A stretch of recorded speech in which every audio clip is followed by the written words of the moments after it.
نحمده ونصلي ونسلم على رسوله الكريم أما بعد فأعوذ بالله من الشيطان الرجيم بسم الله الرحمن الرحيم اهدنا الصراط المستقيم صدق الله العلي العظيم وإلى ثمود أخاهم صالحا، اور ہم نے قوم سمود کی طرف ان کے ہم قبیلہ حضرت صالح علیہ السلام کو بھیجا۔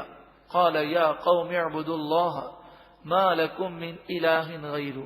قوم سمود قوم نوح اور قوم عاد کے بعد ہے، تو وہ پچھلی قوموں پر جو عذاب آئے تھے اسے جانتے تھے، تو سیلاب سے بچنے کے لیے اور ہوا کے طوفان سے بچنے کے لیے اور زلزلوں سے بچنے کے لیے انہوں نے انتظامات کیے۔ انہوں نے کیا کیا کہ پہاڑوں میں گھر بنائے، اور گھر بھی نیچے نہیں بلکہ انہوں نے پہاڑوں میں سیڑھیاں بنائیں، اور پھر یہ گھر بہت اوپر بنائے اور پہاڑوں کے اندر محلات بنائے تاکہ نہ کوئی طوفان نقصان پہنچا سکے، نہ سیلاب، نہ زلزلہ۔ آپ نے فرمایا حضرت صالح علیہ السلام نے، اے میری قوم، تم اللہ کی عبادت کرو، اللہ کے سوا تمہارا کوئی معبود نہیں۔ قد جاءتکم بینۃ من ربکم، بے شک تمہارے پاس تمہارے رب کی طرف سے روشن دلیل آ گئی۔ ہذہ ناقۃ اللہ، یہ اللہ کی اونٹنی ہے۔ انہوں نے یہ معجزہ طلب کیا کہ پہاڑ پھٹ جائے اور اس سے زندہ اونٹنی نکلے اور وہ حاملہ ہو، نکل کر وہ بچے کو بھی جنے۔ تو جو نشانی مانگی وہ نشانی مل گئی۔ لکم آیتن، یہ اونٹنی تمہارے لیے نشانی ہے۔ پھر فرمایا کہ یہ اونٹنی تم نے مانگی وہ مل تو گئی، اب ایک دن وہ تالاب کا پانی پیے گی، ایک دن تم پیو گے۔ تو پہاڑی علاقہ تھا، اوپر سے پانی گرتا چشموں کی صورت میں، اور یہ ایک تالاب میں جمع کرتے۔ رات بھر یہ پانی جمع ہوتا، صبح یہ پانی حاصل کرتے۔ تو فرمایا ایک دن تم پانی پیو گے، اس میں سے حاصل کرو گے، اور ایک دن یہ اونٹنی پیے گی۔ تو اونٹنی اتنی بڑی تھی کہ وہ جب پانی پیتی تو سارے تالاب کا پانی پی جاتی، اور جس دن اونٹنی کی باری ہوتی اس دن کوئی جانور، کوئی پرندہ اس تالاب سے پانی نہ پیتا۔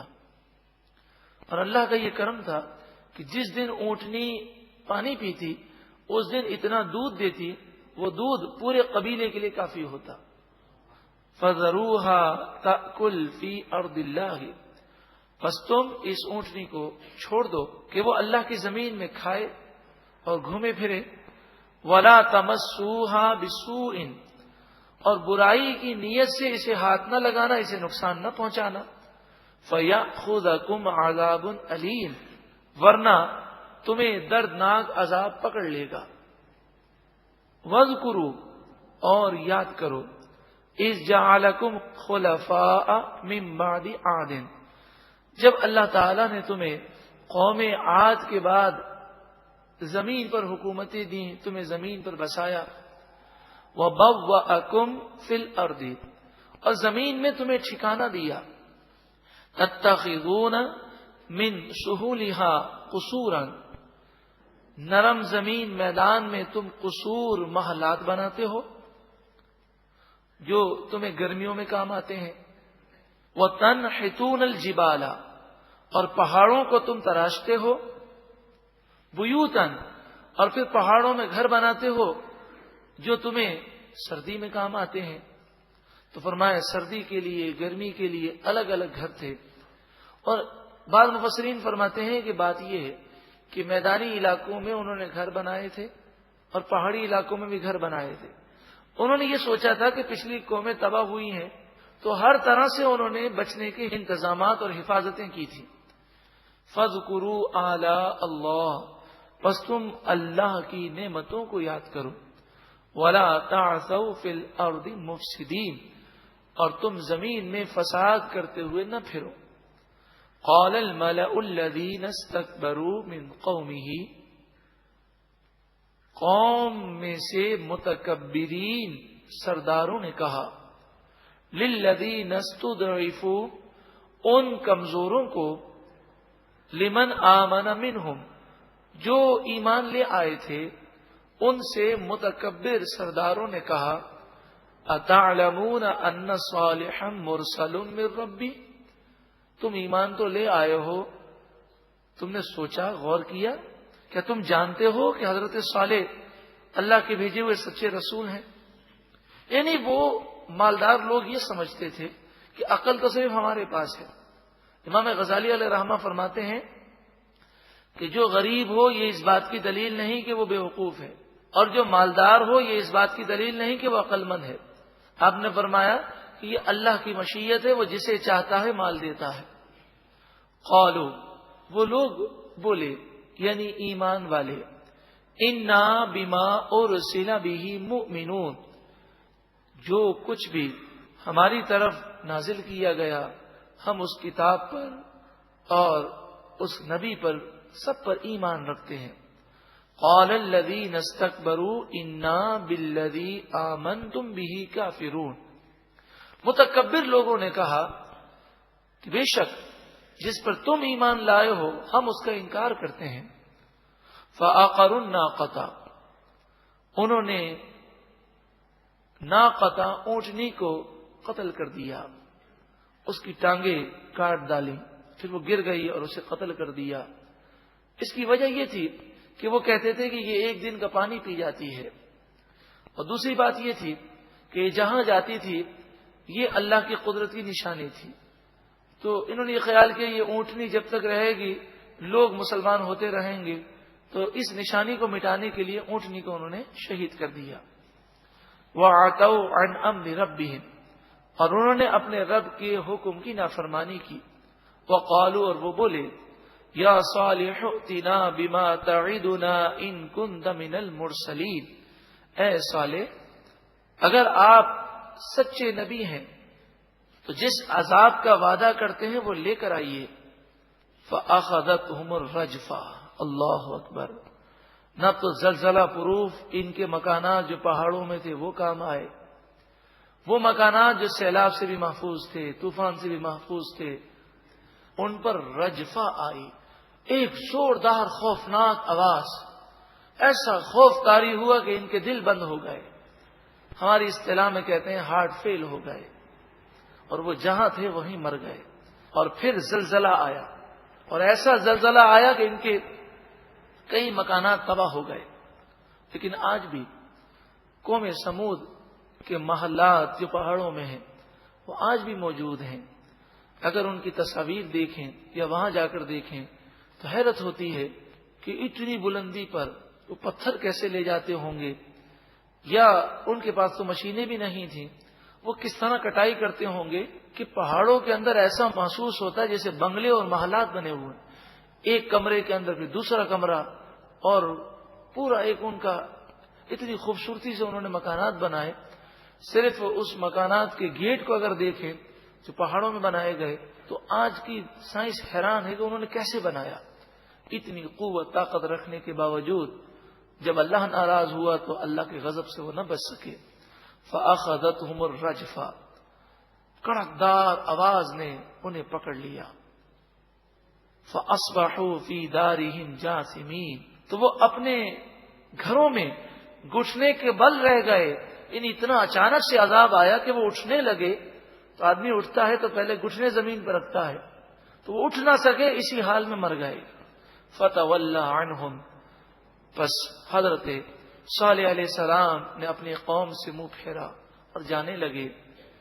وقال یا قومی، اور آپ نے افسوس کے ساتھ کہا اے میری قوم، ان مردوں سے کہا اے میری قوم، لقد ابلغتکم رسالت ربی، بے شک میں نے اپنے رب کا پیغام تمہیں پہنچا دیا، ونصحت لکم، اور میں نے تمہیں نصیحت فرمائی، ولکن لا تحبون الناصحین، مگر تم ایسی بدنصیب قوم ہو کہ جو تمہیں نصیحت کرے تم اسے پسند ہی نہیں کرتے۔ یہ کافروں کا انداز تھا۔ آج کئی ایسے مسلمان ہیں کہ اچھی بات بتانے والوں کو اپنا دشمن سمجھتے ہیں۔ ولوطن، بے حیائی پھیلانے والوں کے لیے عبرت ہے، بے حیائی کو پسند کرنے والوں کے لیے عبرت ہے۔ ولوطن، حضرت لوط علیہ الصلوۃ والسلام کو ہم نے بھیجا، اذ قال لقومہ، جب آپ نے اپنی قوم سے فرمایا، آپ کی قوم بے حیائی کے کاموں میں ملوث تھی، اتأتون الفاحشۃ ما سبقکم بها من احد من العالمین۔ آپ کو اگر حضرت لوط علیہ الصلوۃ والسلام کی قوم کی بے حیائی کو سمجھنا ہو تو یورپ کے حالات کا مطالعہ کر لیجیے کہ وہاں پر لوگ اب بہت بڑی تعداد ہے جو نکاح ہی نہیں کرتے، اور ان کی پارلیمنٹ قوانین پاس کر رہی ہیں، اس پر غور ہو رہا ہے کہ مرد مرد کے ساتھ رہے، عورت عورت کے ساتھ رہے، اور نعوذ باللہ من ذالک وہ گناہ عظیم کریں۔ اس پر قوانین پاس کیے جا رہے ہیں اور اسے آزادی کا نام دیا جا رہا ہے۔ بے حیائی کی سوچ رکھنے والوں اور بے حیائی کو عام کرنے والوں کے لیے عبرت ہے۔ فرمایا ہے میری قوم، تم وہ بے حیائی لے کر آئے ہو جو سارے جہان میں کوئی ایسی بے حیائی کو لے کر نہیں آیا کہ تم مرد ہو کر مردوں کے پاس جاتے ہو۔ انکم لتأتون الرجال شہوۃ من دون النساء، عورتوں سے نکاح نہیں کرتے، بے شک تم لڑکوں کے پاس شہوت پوری کرنے جاتے ہو۔ من دون النساء، عورتوں کو چھوڑ کر، یعنی عورتوں سے نکاح نہیں کرتے۔ بل انتم قوم مسرفون، بلکہ تم حد سے بڑھنے والی قوم ہو۔ وما کان جواب قومہ الا ان قالوا، مجھے تو یہ آیت پڑھ کر ان لوگوں کے قول یاد آتے ہیں جو آج پوری دنیا میں یہ نعرے لگا رہے ہیں کہ جو حیا کو پسند کرنے والے ہیں، جو ان چیزوں کو ناجائز سمجھتے ہیں اور وہ بے حیائی کے خلاف آواز بلند کرتے ہیں، وہ کہتے ہیں کہ ہمارے ملک کو چھوڑ دیں، ہمارے شہر کو چھوڑ دیں، ہمیں ایسے لوگوں کی ضرورت نہیں جو ہمیں 1400 سال پیچھے لے جا رہے ہیں۔ وما کان جواب قومہ الا ان قالوا، قوم نے صرف ایک جواب دیا، اخرجوہم من قریتکم، حضرت لوط علیہ السلام اور ان کے مسلمان ساتھیوں کو بستی سے نکال دو۔ انہم اناس یتطہرون، بے شک وہ لوگ ایسے ہیں کہ جو پاکیزگی کو پسند کرتے ہیں۔ یعنی ان کی عقل پر حیرت ہوتی ہے کہ شرم و حیا اور پاکیزگی ایک اچھی چیز ہے، اور یہ اسے برائی کا ذکر کر رہے ہیں، یعنی پاکیزگی کو بطور برائی گنوا رہے ہیں کہ یہ لوگ بہت شرم و حیا کرتے ہیں، بہت پاکیزگی پسند کرتے ہیں، ان کو نکالو یہاں سے۔ جیسے ہمارے معاشرے میں کہ جو عورت پردہ کرے، شرم و حیا رکھے، تو لوگ اس کا مذاق اڑاتے ہیں۔ بڑی نادانی ہے کہ اچھی چیز کو برا سمجھنے لگیں، تو ایسے مریض کو تو اللہ ہی شفا دے کہ جب انسان کا ذائقہ منہ کا اتنا خراب ہو جائے کہ میٹھی چیز بھی کڑوی لگنے لگے، تو گناہ کر کر کے اتنا انسان کا دل خراب ہو جائے کہ اچھی چیز بری لگنے لگے، تو اس کو تو اللہ ہی سے دعا کرنی چاہیے کہ اللہ کرم کر دے، اسے تباہی سے بچا لے۔ فَأَنْجَيْنَاهُ، پس ہم نے حضرت لوط علیہ السلام کو نجات دی، وَأَهْلَهُ، اور آپ کے گھر والوں کو نجات دی، إِلَّا امْرَأَتَهُ، مگر آپ کی بیوی ہلاک ہو گئی، یہ منافقہ تھی، جب عذاب آیا تو یہ گرفتار ہوئی۔ کانت من الغابرین، یہ عذاب والوں میں سے ہو گئی، پیچھے رہنے والوں میں ہو گئی۔